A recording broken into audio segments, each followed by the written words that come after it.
करीब 100 साल पहले एक व्यक्ति धरती पर आया जिसका नाम अल्बर्ट आइंस्टीन था।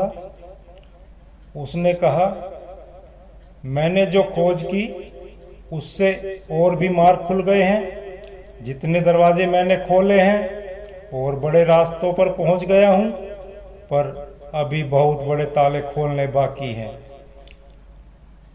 उन्होंने कहा, जगत वस्तु की तरह दिखाई नहीं पड़ता, एक विचार की तरह दिखाई पड़ता है।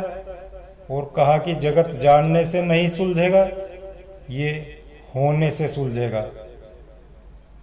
उन्होंने अपने विज्ञान को धर्म के साथ भी संबंधित किया और कहा, धर्म के बिना विज्ञान को समझना मुश्किल है और विज्ञान के बिना धर्म को।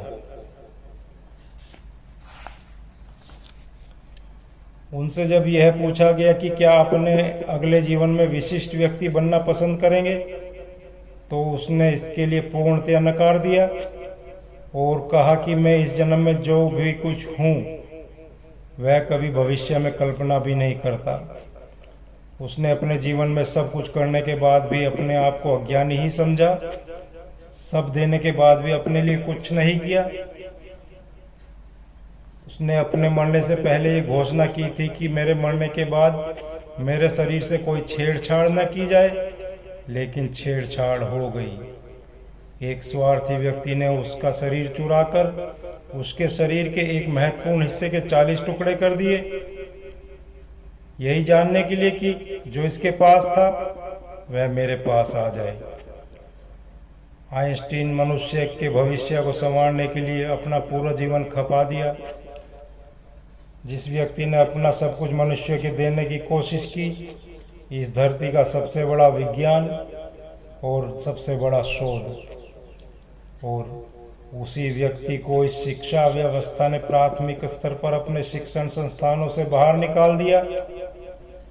उनका बौद्धिक स्तर ठीक नहीं बताया गया, लेकिन बात कुछ और थी, क्योंकि उसके सवालों के जवाब उनके पास नहीं थे और वह इस दुनिया की दौड़ से बिल्कुल अलग था। एक दिन अल्बर्ट आइंस्टीन की मां को स्कूल से बुलावा आया। स्कूल के मुखिया ने उनसे कहा कि आपके बच्चे का बौद्धिक स्तर ठीक नहीं है। हमारे नियम के अनुसार हम आपके बच्चे को स्कूल में नहीं रख सकते, और उसी दिन स्कूल से उसका नाम काट दिया। माँ बच्चे को घर वापस लेकर आ गई और न बच्चे ने पूछा और न माँ ने ही बताया कि वह स्कूल से क्यों निकाल दिया गया, और वह उसी दिन इस संसार की दौड़ से बाहर हो गया। और आज आप सब जानते हैं कि दुनिया के सभी सफल व्यक्ति एक असफल व्यक्ति के विज्ञान का सहारा ले रहे हैं। मैं ऐसा कभी नहीं कहता कि सभी इस दौड़ का हिस्सा होंगे, ऐसा नहीं है। अगर आप उनको ढूंढने जाएंगे तो यह जरूर पाएंगे कि उनके जीवन में कोई निराशा भी नहीं है। जब अल्बर्ट आइंस्टीन का विज्ञान अपने चरम पर जाने की तरफ था, तो उसे तरह तरह के प्रलोभन दिए गए। किसी देश ने उसे अपने देश का नागरिक होने के लिए अपने दरवाजे खोल दिए, किसी ने देश का राष्ट्रपति बनने तक की भी पेशकश की, लेकिन वह सबसे अलग था। उसने स्वीकार नहीं किया, क्योंकि वह मनुष्य को कुछ अलग देना चाहता था। लेकिन उसने कभी यह विचार नहीं किया कि मनुष्य इसके योग्य नहीं है। और यही उससे जीवन की सबसे बड़ी भूल हो गई, जो उसने कल्पना भी नहीं की थी, जिसके लिए उसने अपना सारा जीवन खपा दिया। उसका यह प्रयोग गलत हाथों में चला गया।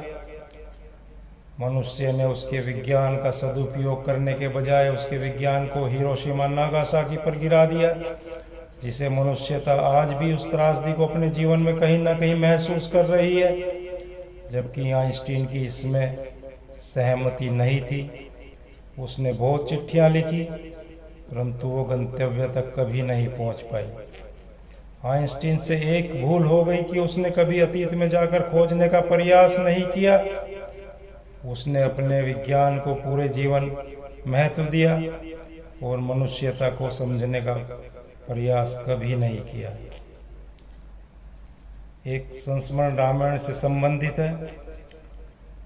ऋषि विश्वामित्र ने श्री राम और रावण युद्ध की तैयारी और युद्ध में काम आने वाले सभी आयुध पहले से तैयार कर लिए थे, और जब बाल्यकाल में श्री हनुमान जी उनसे मिले, जो कि पृथ्वी पर भगवान श्री राम की आज्ञा अनुसार उनके आने से पहले सभी तैयारियां कर रहे थे, तब ऋषि विश्वामित्र ने सभी आयुधों और युद्ध में काम आने वाली सभी सामग्री का निरीक्षण श्री हनुमान जी को कराया, और बाद में वह भगवान श्री राम के सुपुर्द कर दिए गए।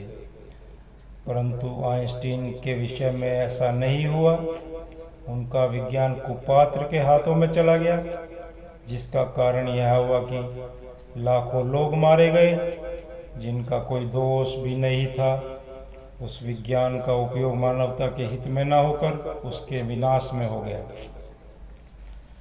आइंस्टीन के बारे में यही कहना चाहता हूँ कि मेरी नज़र में वह एक बहुत ही असहाय और बेबस इंसान था, क्योंकि मृत्यु के अंतिम क्षणों में वह बहुत दुख में रहा होगा। उसने मृत्यु से पहले घोषणा भी की कि मेरी मृत्यु के बाद मेरे शरीर से कोई छेड़छाड़ न की जाए, क्योंकि वह जानता था कि जब मनुष्य ने मेरे विज्ञान को नहीं छोड़ा तो ये मेरे शरीर को भी छिन्न भिन्न कर देंगे। उस व्यक्ति को हमने हमेशा एक वैज्ञानिक दृष्टि से देखा। उसकी मनुष्य होने की कोई भावना कभी नहीं की, लेकिन एक मूर्ख व्यक्ति ने उनका मृत शरीर चुरा लिया, सिर्फ यह जानने के लिए कि इसके दिमाग में ऐसा क्या है जो हमारे पास नहीं है। और यही मनुष्य की व्यवस्था है कि जो उसके पास है वह उससे पूरे जीवन परिचित नहीं हो पाता। आइंस्टीन के दिमाग में उसे कुछ विशेष मिला परीक्षण के बाद, जो कि आम मनुष्य की तुलना में ज़्यादा विकसित था, 12%, जबकि औसतन बताते हैं कि इससे ज़्यादा कोई नहीं है। मगर मैं सोचता हूँ कि आज हमारे हजारों साल के बाद हम 12% तक ही अपने दिमाग का विकास कर पाए, जबकि जीवन में हम हर चीज 100% प्राप्त करना चाहते हैं। और क्या कभी भविष्य में ऐसा भी हो सकता है कि 100% की क्षमता का दिमाग खोज पाएंगे? अगर खोज भी लिया तो वह क्या आइंस्टीन से बड़ी उपलब्धि प्राप्त करेगा या उसकी उपलब्धियों को नकार देगा? ये सोचने का विषय है। लेकिन इस विषय में यह भी कहना चाहता हूँ कि आइंस्टीन जैसे दिमाग वाले मनुष्य धरती पर पहले भी आए, परंतु मनुष्य ने उन्हें नकार दिया। उनके साथ वही हुआ जो कि आइंस्टीन के साथ हुआ। लेकिन मैं आपसे कहता हूँ कि आप जैसे हैं वैसे ही बने रहिए। परमात्मा ने इस धरती पर हमें अपार संभावनाएं दी हैं कि शायद उन्हें कभी पहचान पाएं, तो मनुष्य को किसी के दिमाग की तोड़ फोड़ कर मूर्खतापूर्ण कार्य करने की आवश्यकता नहीं पड़ेगी। आज आपसे विज्ञान और उसके द्वारा विनाश की चर्चा की, और आगे भी इस विषय पर चर्चा करते रहेंगे।